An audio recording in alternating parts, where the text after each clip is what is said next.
Hi guys, katatapos lang namin mag-dinner ng asawa ko. Advice ko lang dyan sa mga organic na followers ko, o kahit hindi ko followers,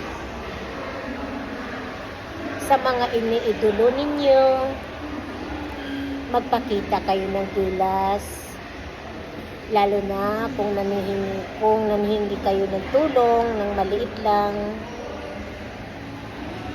kasi yun ang gusto ni Facebook. Bawat isang tao na nanonood, magpakita ng gilas, comment, like, and share. Sa mga organic na follower ko, pag kayo humingi sa akin ng tulong, alam ko na maliit lang ako magbigay ng tulong. Pero yung maliit na yan, ang malaking bagay na yan, na maibibigay ko sa inyo. Kaya, kailangan kayong mag-like, share, and comment. Hindi lang yung mga emoji. At tapusin nyo yung videos.